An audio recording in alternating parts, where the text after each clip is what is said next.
And it goes a little something like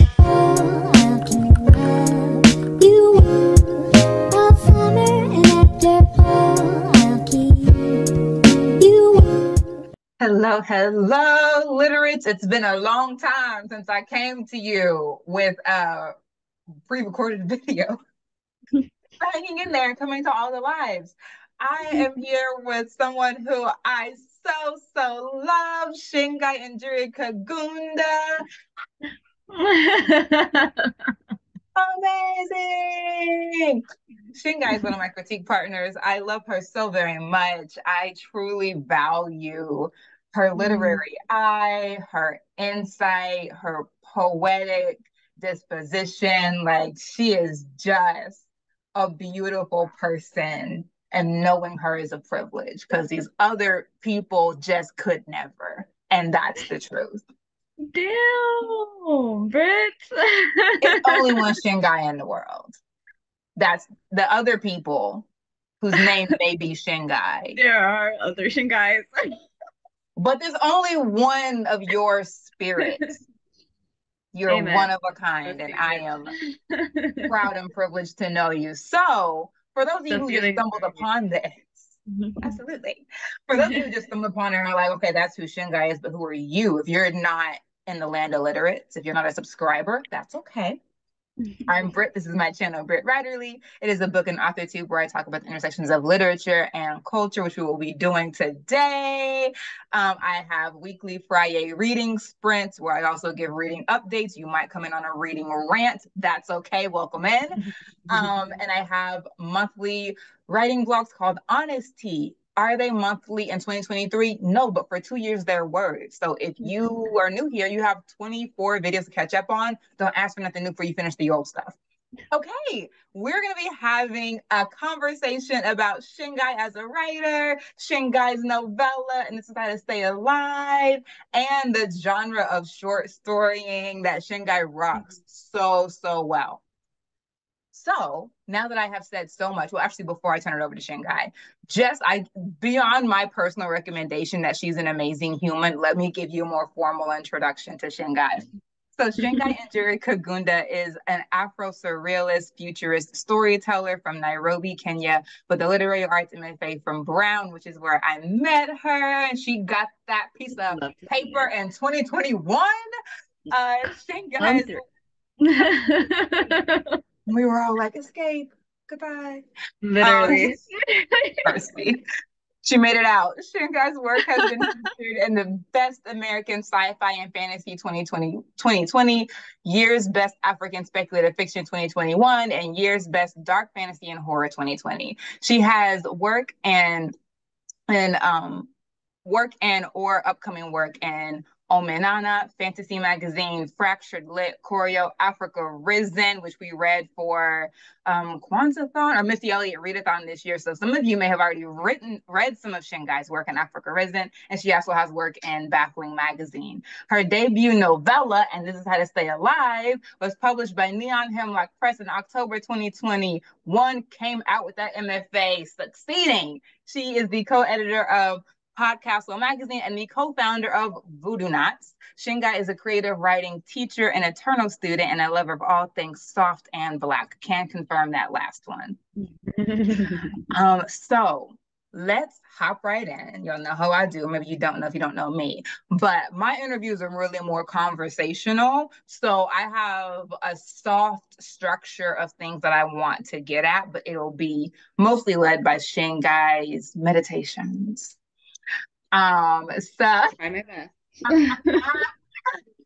So first, just some general, in case they don't know who you be, just some your writing journey thus far. I've had a couple of trad pub authors that I've interviewed, Lizelle Sambury and Brittany S. Lewis, the trad pub.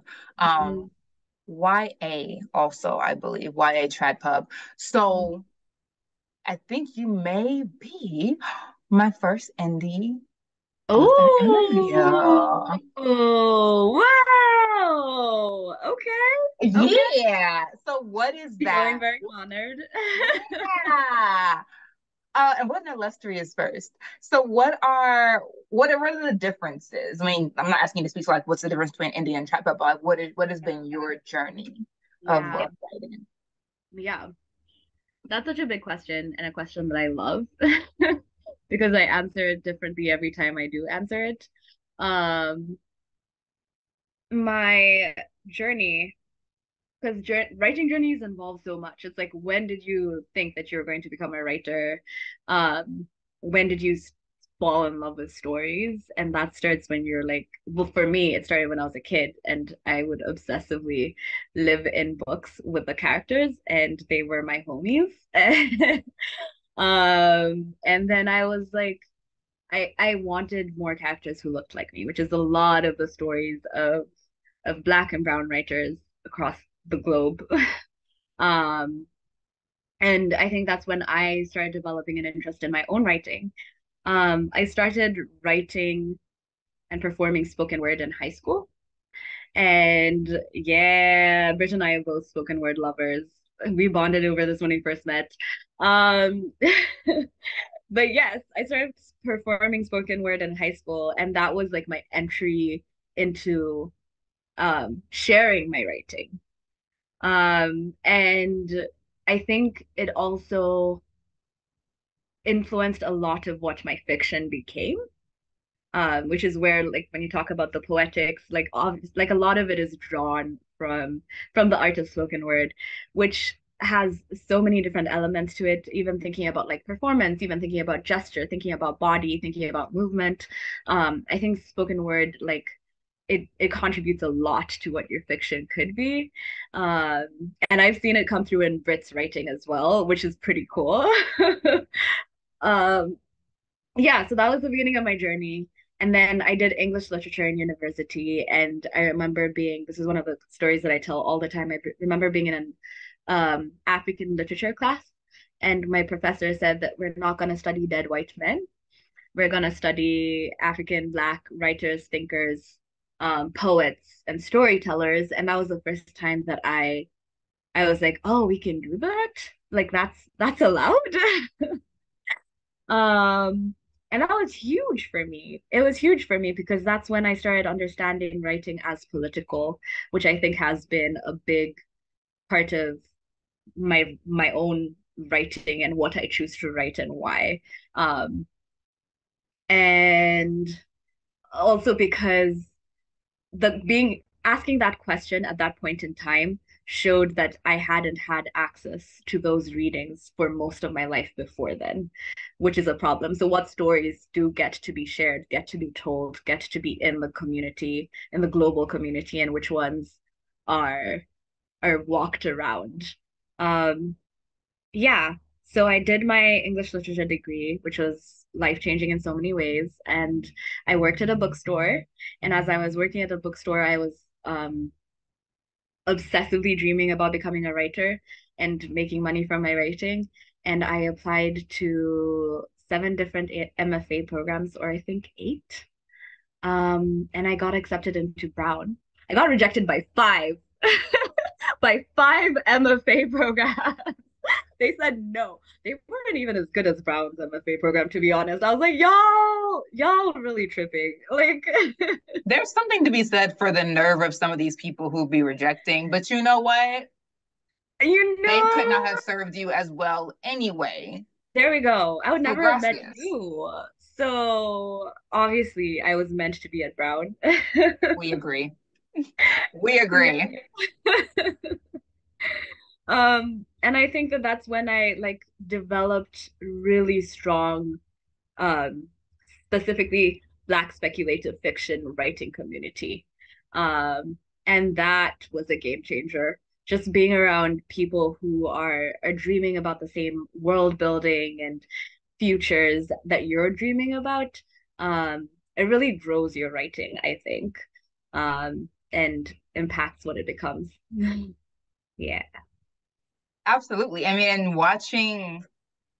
watching your work, right? Like even when Africana had that like online thing, or maybe it was the Brit, and you shared your poetry, right? Like even which like if you have not come across Shingai's poetry, it is its own speculative short story. So, which I love, and we'll get into that near the end when we talk about genre. But it is very true and well said that when you have a speculative community, in a lot of ways, like quantitatively and qualitatively, it grows your imagination, because now I'm seeing 15 different ways to imagine something, and I'm not stealing from them, but I'm just like, that is a possibility of something that could happen. What if this, right? It stretches you. Yeah. So it's a beautiful sort of community to be able to see the unpublished, unpolished, speculative workings of someone's mind, and to just really be there without having to worry about genre, publication, or those sort of things that come later, just to really see what someone's what if is and where that took them. That is so cool. So I love that. I love that way of thinking about it. Like, when you articulated it like that, I was like, that's exactly how I've been feeling, but I didn't know how to name it. See? Speculative community. There we go. Grows your imagination and your vocabulary. So true. You also reminded me of like one of my favorite pieces of advice from a class that I took at Brown, a writing class. Yes. Which was, whenever you read anything, ask yourself, what does this writer give me permission to do? And that was such a different way of thinking about education, I think. Like, instead of it being a rule about prohibition, it's an expectation about possibility. And even just thinking about your speculative writing community as these are people who are giving me permission to do so many different things. And that's really cool. It is absolutely cool. And I mean, especially if you're looking towards TradPub, there is something to be said for networking with agents and editors and that sort of thing, and asking questions about what are the conventions and expectations of this sector of professional writing. But there is something, and I would argue something even more important to be said about, again, being with people who you're on the ground floor with, who you're in the basement with, of just being weird with it. Like, could I animate time? Like, I mean, maybe. What do you mean? Right? Like, to be able to get at the craft instead of having to pledge allegiance to a convention.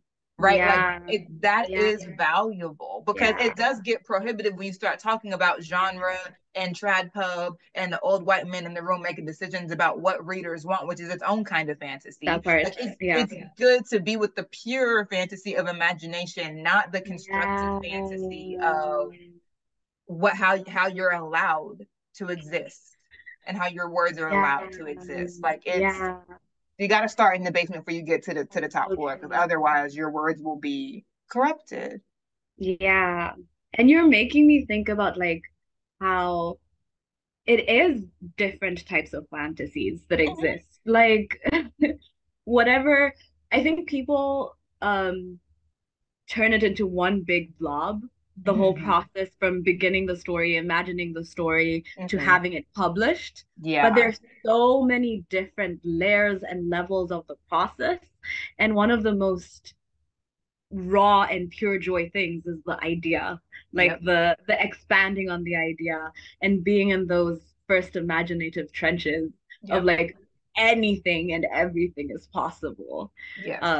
Yes. Before you even start thinking about, is this a soft magic system or a hard magic system? Like, when you're just like, they fly! Like, before you have to explain the mechanism of how flight is possible.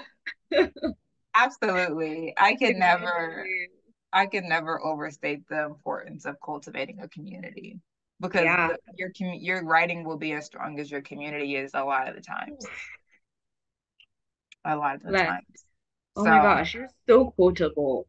Like, everyone is just like writing things down.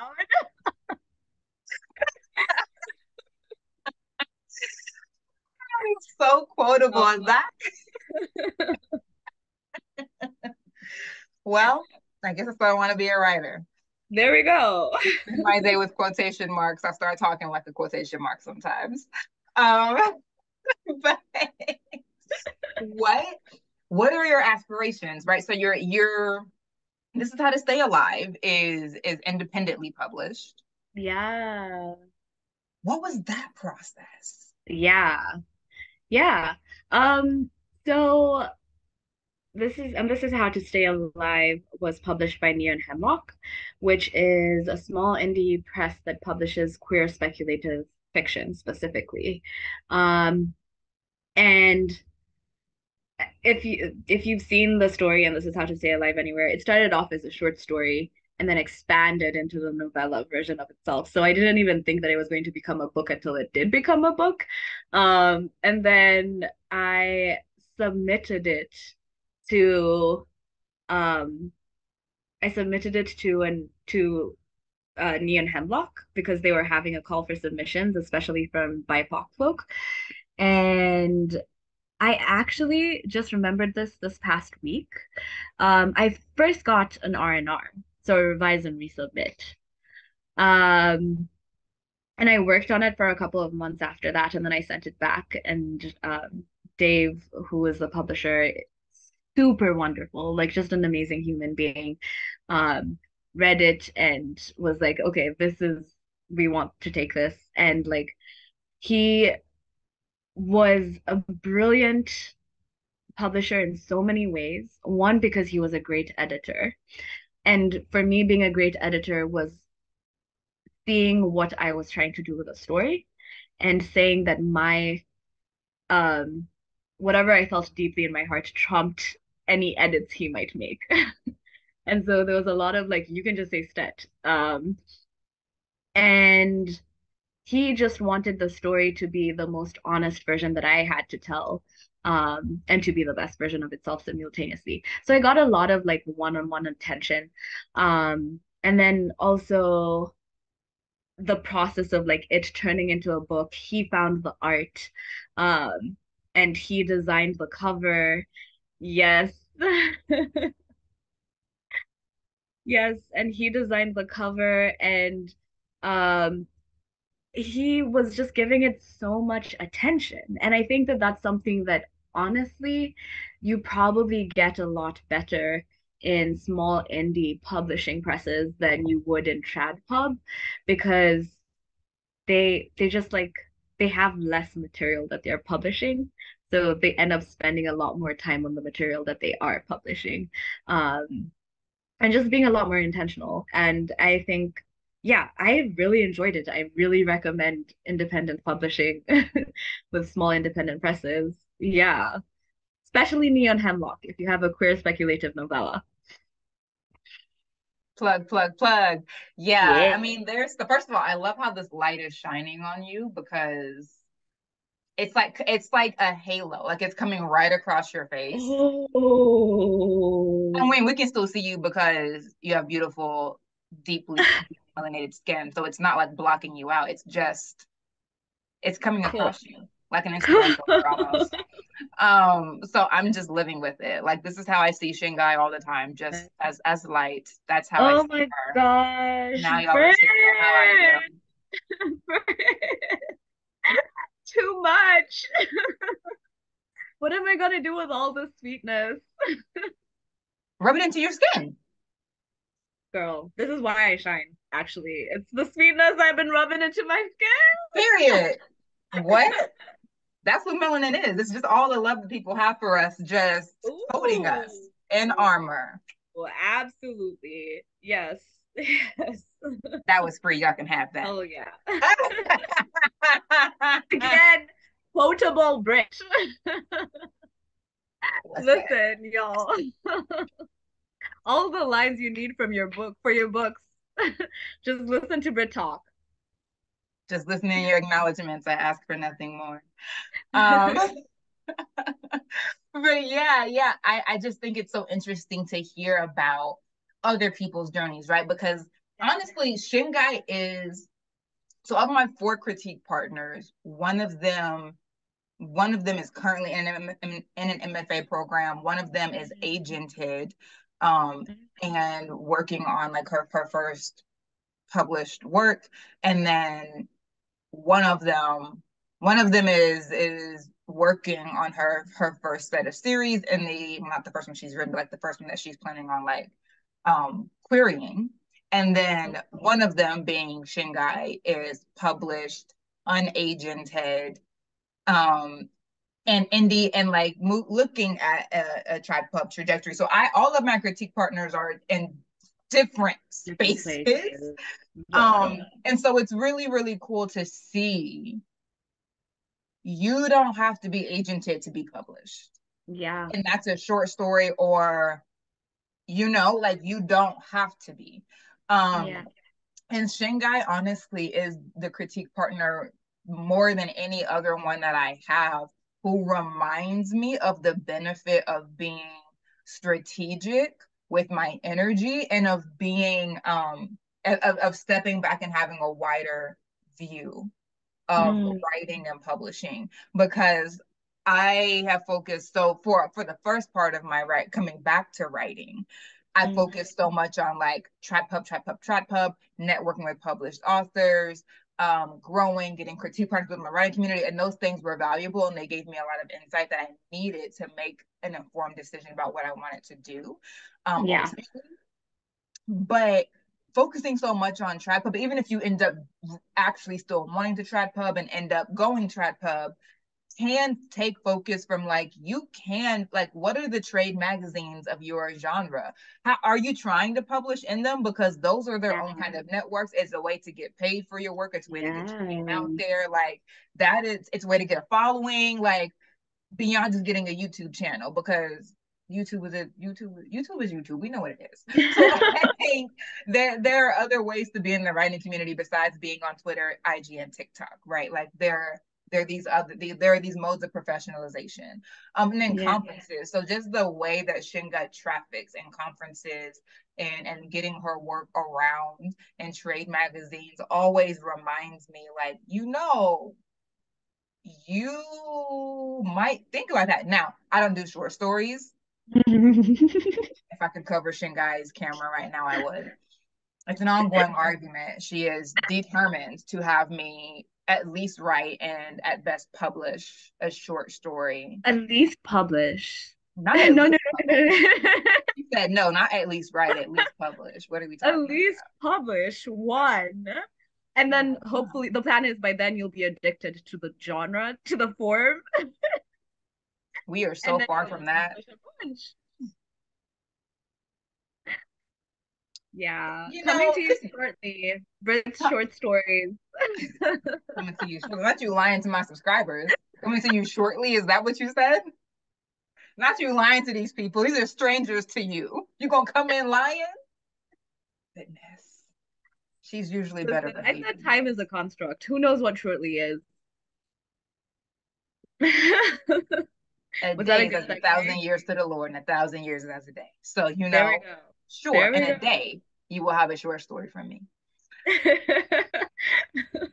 But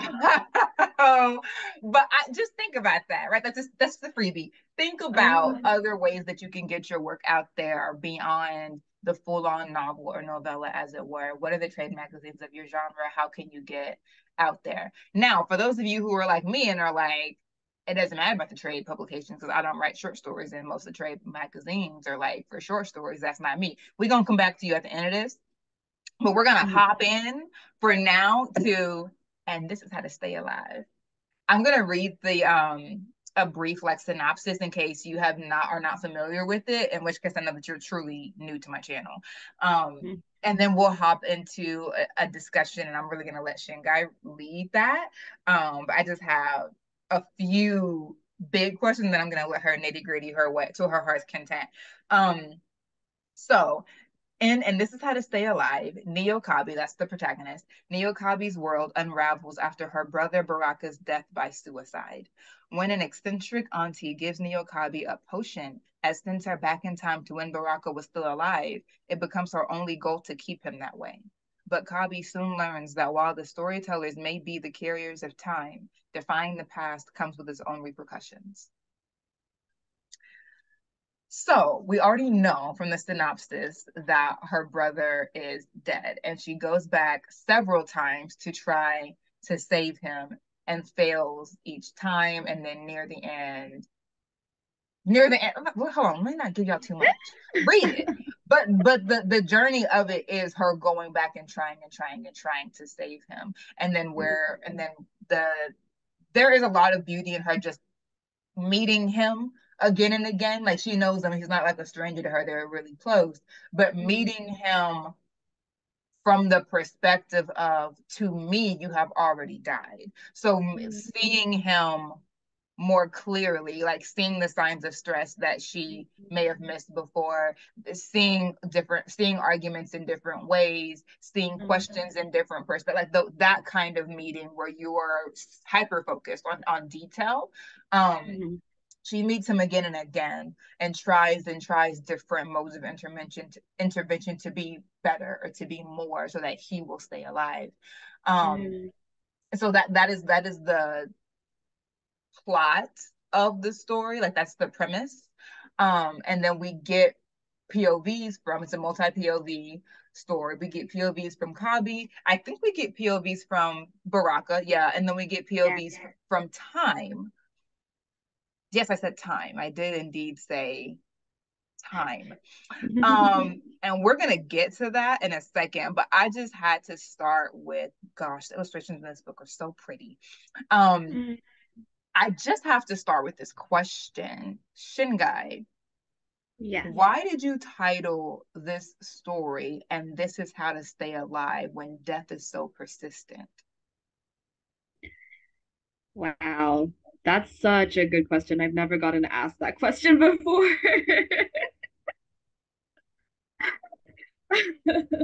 Yeah. Wow.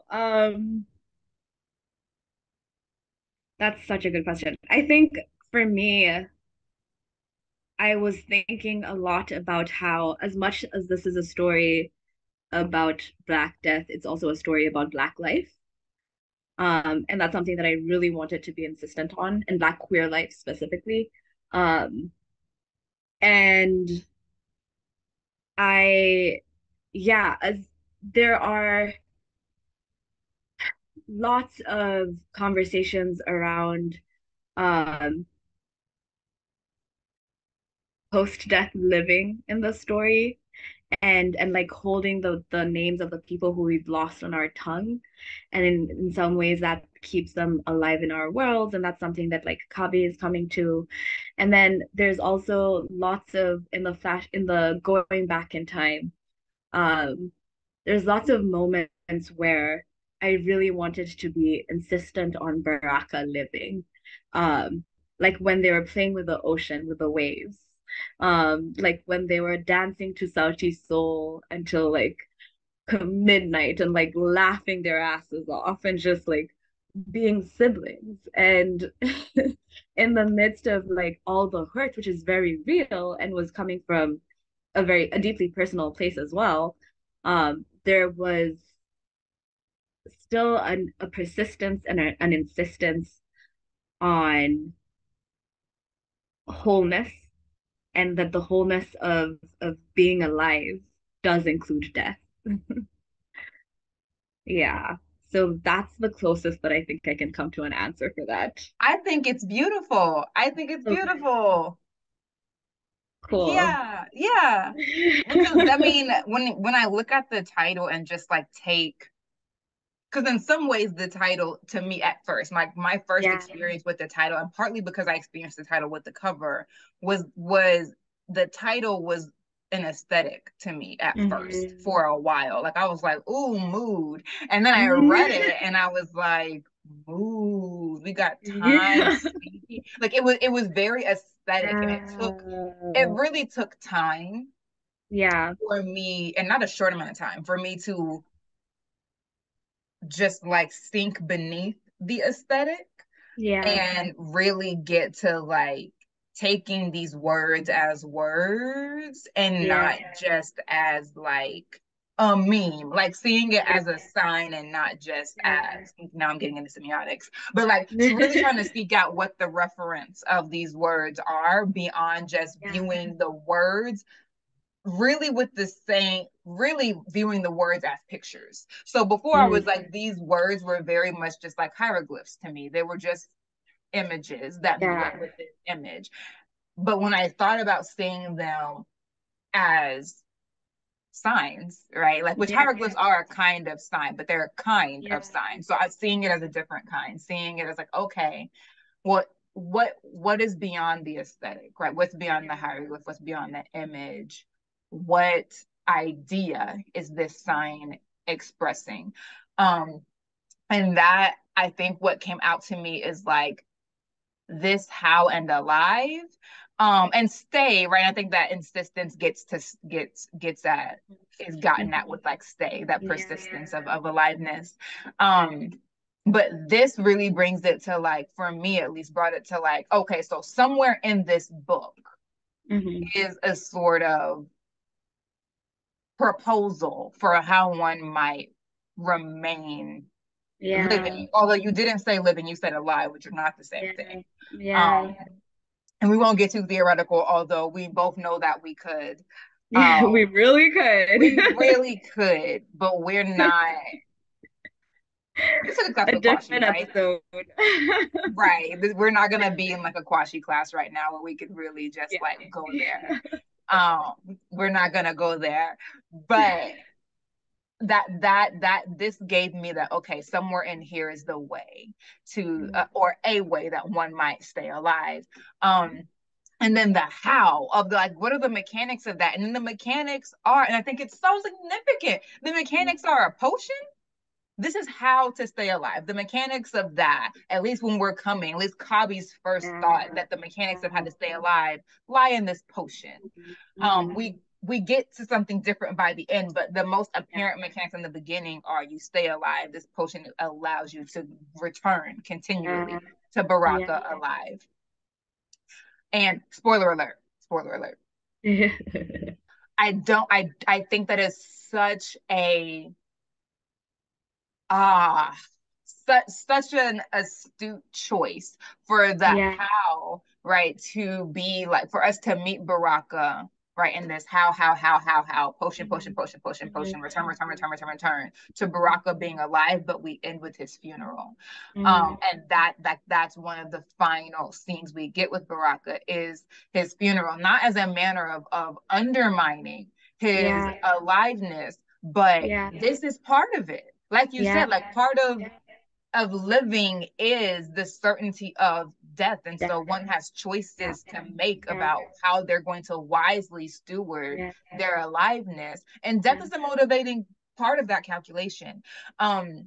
And so that being part of it, and then the grief, right? Like the grief that Kabi is running from, that she then has to actually address when she is at his funeral, thinking for the entire story that she was going to be able to avoid it somehow through these mechanics of how one stays alive, and then her finally having to confront, even if she does not accept, the fact that the funeral is part of Baraka's life. It just is. You're not going to be able to undo that.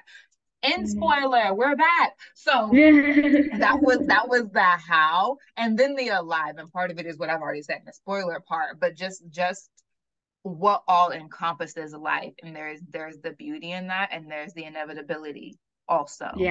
And just loving all of the ways that you had them, like you said, being siblings, that you have her being an oldest daughter, like all of the parts of being alive for both of them. And for both of them, right? Like it wasn't just Baraka that she was seeking to save. A part of her was broken at his death. And so, like the multiple lifelines that are moved through this story, beautiful. Oh my goodness.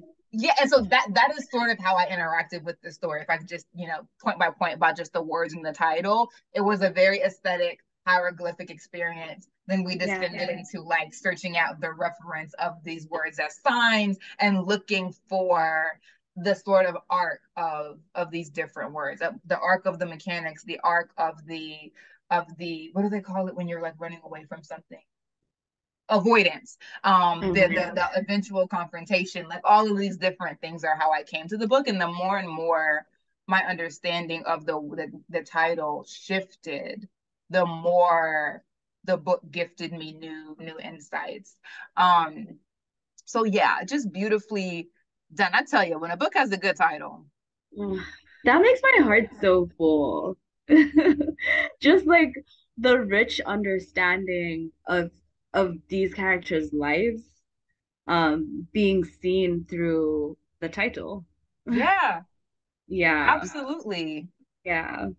It's such a good title. Thank you. You know what's funny is like when I wrote the short story version of this, I think even the novella version, my thesis advisor was one of the first people to like read through it. And one of the biggest pieces of critique or feedback was you could do better with the title. There's always going to be a hater in the ranks. That's true. And I think like for me, I knew what I was trying to do with the title. So that was one piece of feedback that I was like insistent on. I'm not changing the title. Which is good to think about also when you're getting critique and feedback, that like not everything is for you. Yeah. And people will swear to you that it is for you, and you have the ultimate right of refusal. 100%. Yeah. Take that seriously.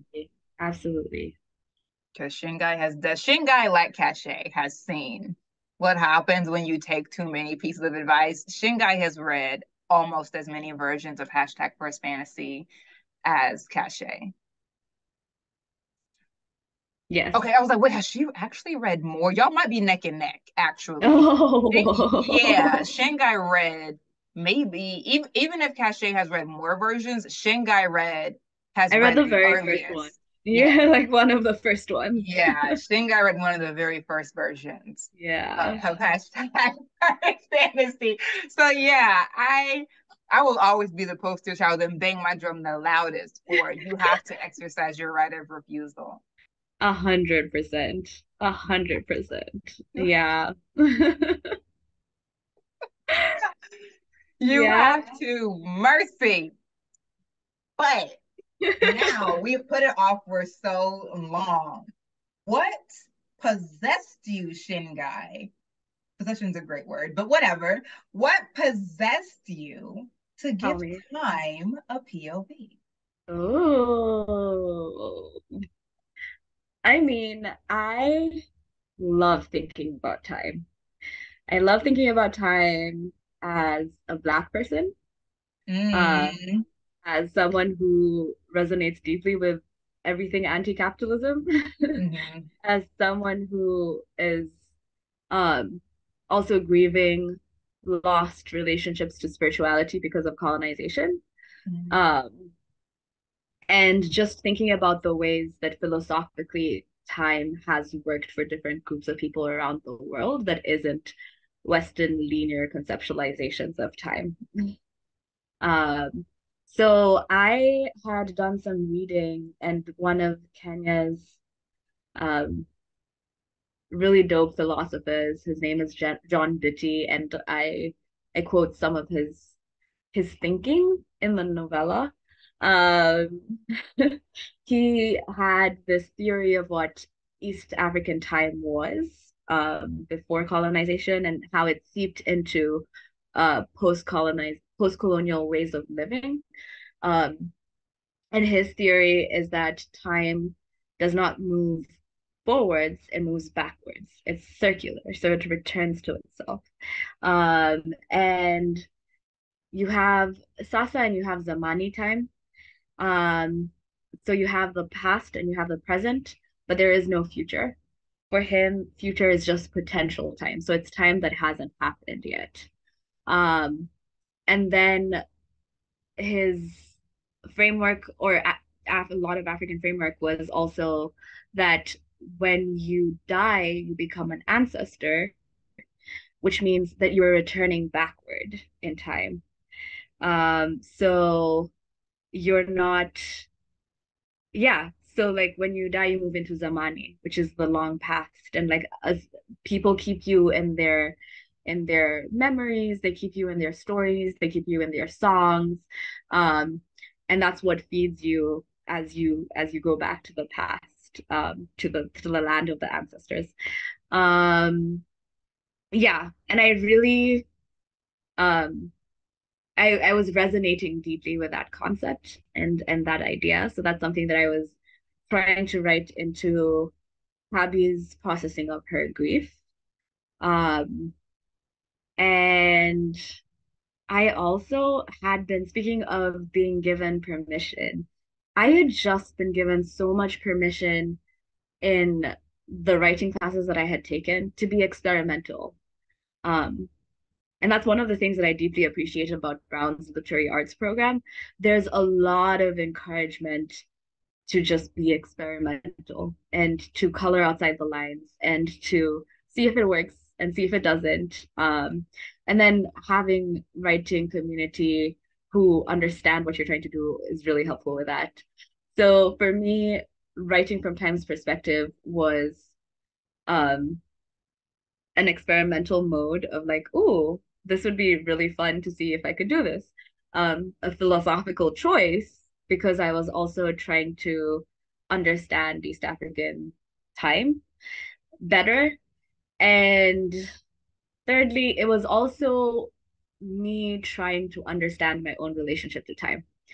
Um, and so we have like people talk about CP time, color people time.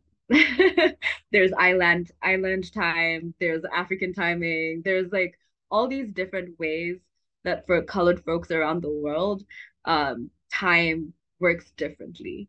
And I think that that is political and philosophical and spiritual. Like I think that like that's these are parts there's a way that we saw the world that was very deeply rooted to a non-linear time.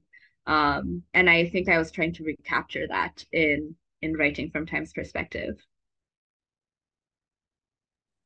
Yeah, I mean, and it was beautifully done. Like as soon as I saw the POV, I was immediately enthralled, and dazzled, honestly. And then when I saw that time was going to continue to have POVs, I was just plain excited. So yeah, and I remember reading those bits of philosophy. I mean, the whole thing is philosophical, but the explicit citation of the philosopher and being like, potential time.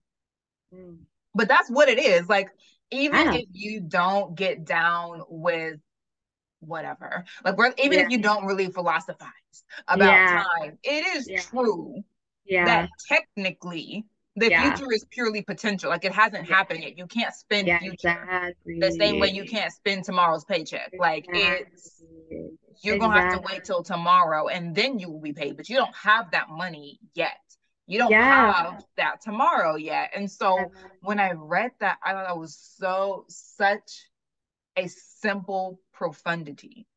I loved seeing it. And I love the way that the future was not discounted in an undermining way, but discounted in a way that freed people to live in the present, to appreciate the past. Like you have enough trying to live your day to day and trying to remember and honor the past to inform your today. The future has no information for you. So then never mind it. And and we spend so much time in the past, and it does inform so much of Kabi's grieving process. The future, the way I remember her thinking about the future the most is as her trying to create a future wherein Baraka was alive. It's only potential, and she spends a lot of the story in the past trying to act upon that potential, and she finds it to be quite unwieldy, which I think is part of the point. Like the future is unwieldy because it's abstract. Yeah, we could argue the abstractness of the past, but also the past happened. Like that's not, so like, and there is something to be said around like, okay, also with grief and time. Yes. And I am trying to process this thought as I articulate, so bear with me. We're here. Because I think one of the things about Western linear conceptualizations of time is it's so future-centric, and like thinking about moving forward, moving forward, moving forward. And there's no time to process the past. Even thinking about like the history of oppression, of colonization, of slavery, of all those things, there's kind of this idea of like just move past it, which is it's like how can you move through it or past it if you haven't allowed yourself to go back and mourn, to go back and weave, to go back and like sit in how much it hurt you. Um, and I think that that's like it's something that even affects I think generational trauma. I think like it's a big part of generational trauma where there hasn't been moments for the generations before us and sometimes even in our own generation to just sit with the pain of the past. And I think part of this story, what the story was trying to do was like sit with the past and also sit with the present as much as you're scared about the future. Like these are the things that have happened that made you who you are, that are happening, that are continuously making you who you are. And that's so important to pay attention to. Yeah. And I think what is difficult in its own way, but also, I mean, can be a place of hope is when I think about, like, for instance, I actually have it right here on my nifty wall thingamajiggy. What is this? Bookshelf, my mounted bookshelf. Ooh. And I'm thinking about like and Lose Your Mother, right, with Saidiya Hartman. Yeah. Where she writes about Venus, and then she writes another, like, so she has Venus in two acts, which came out in 2008. And then I think Lose Your Mother came out a year before that. And then in 2016, she wrote an essay called The Dead Book Revisited, and The Dead Book is one of the chapters in Lose Your Mother. Those three writings are her thinking about two girls, one of whose name is Venus, the other who's not named, and how they were abused in various ways, all of the tragically usual ways that that captured Africans were abused on the Middle Passage, and ultimately were, I think, killed and thrown overboard, or thrown overboard by way of murder. And there was a court case about it, and then these girls exist, and one of the girls is completely lost. There's just a mention of her, I believe, and then Venus exists in the ledger and in the court case as Venus, even though we know that Venus is not her name. And I said it to say, you mentioned like we don't even take time to think about like oppression in certain ways. And Saidiya Hartman, that is really the trajectory and the through line of her career, which is just super brave work to do, because it's truly heartbreaking to do that. And she talks in Venus in Two Acts about sitting in the room with ghosts and listening to like the cries of history and being haunted by history. And Kathleen Brogan talks about that in her own way with like cultural haunting, right, in African American literature. But all the connections, right? I love you so much.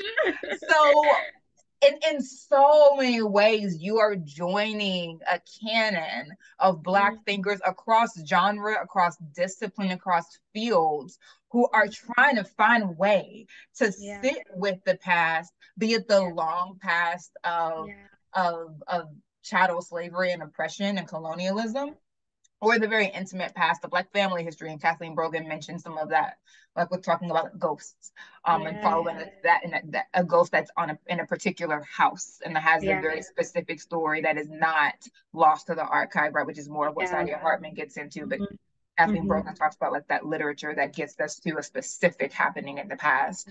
And so when bringing those sort of two ways of looking at abstract past and concrete past, if we could call it those things, with This Is How to Stay Alive, it gets at the difficulty of like the past not being abstract. Like it is its own kind of hardship to know that you will never be able to give Venus her name back. And it is also its own kind of difficulty to know Baraka's name and to not be able to reclaim him into the present regardless, to not even fully be able to make sense of how you might have kept him alive, like in flesh, right? And so I just love what you said about like we don't take the time that we have outside of literature, right? We don't, and that's why the past continues to haunt. We do not take the time to sit on our own prerogative and think about, well, your uncle did this to your sister, and that's why we don't talk about him anymore, even though we have yet to uninvite him to the family reunion,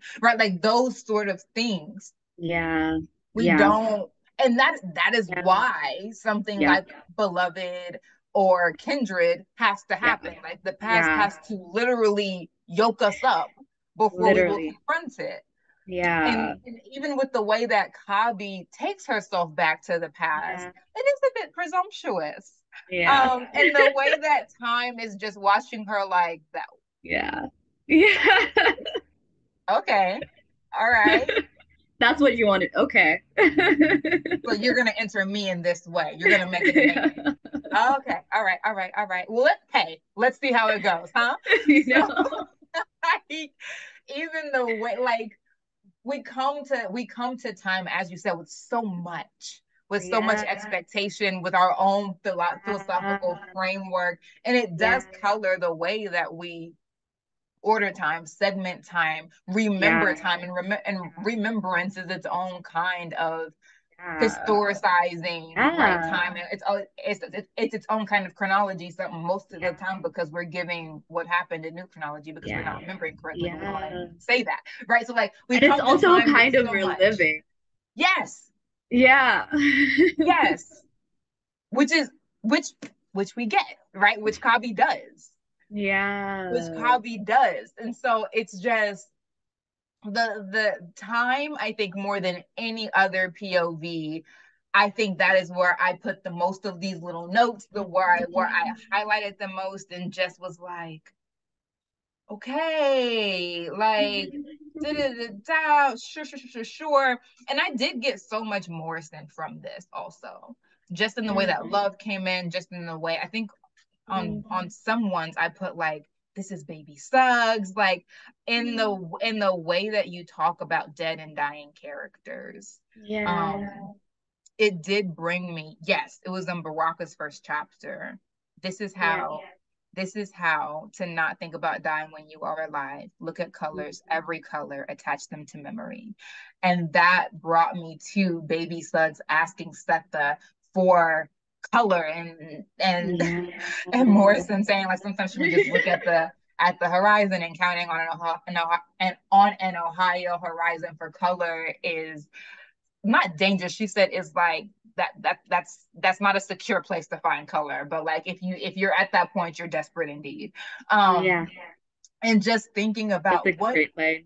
Man. And so I read that, and ancestors, they were doing the thing. I mean, and I'm just like, so many of our legends are becoming ancestors. We can be encouraged, though, that we have writers like Shingai who are coming up, because yes. Gotta give us both our flowers. We're here. Because you can see the inspiration that's come from Morrison, right? Like, have we really thought about what it means to attach life to color? Have we we love the line in Beloved, but have we really put it between our fingers and sifted it? Like, have we tried to experience what that means? Have we tasted that line? Have we tried to like crochet something else with that line? And I think that's what I saw, is like taking that line, texturing it, and saying, I'm going to create something out of that same idea with this different character who is dying under very different circumstances than Baby Suggs Holy. And so I just, that's just an example of one, Shingai's writing style, but also just the poetry of her writing. So I mean, that's a way to just like sort of slip into, because I want to be mindful of your time and the reader and the viewers. Obviously, Shingai and I could have this discussion on several different levels, and we could be here for several hours. But for both of our sake, and yours, we're not going to do that. So we can talk about this time Stay Alive forever. Like it could have just been just this. But I'm going to scoot us a little bit into a discussion of genre. So Shingai is a poet. And that is so evident. And this is how to stay alive. And I have to say, if I could give any plug for poetry, is I do not really believe that time would have been personified without Shingai being a poet. Because poetry, like that is one of the fundamental permissions of poetry, is to give voice to everything, give identity to everything, personify everything, and give it drive, right? Like give it something to want.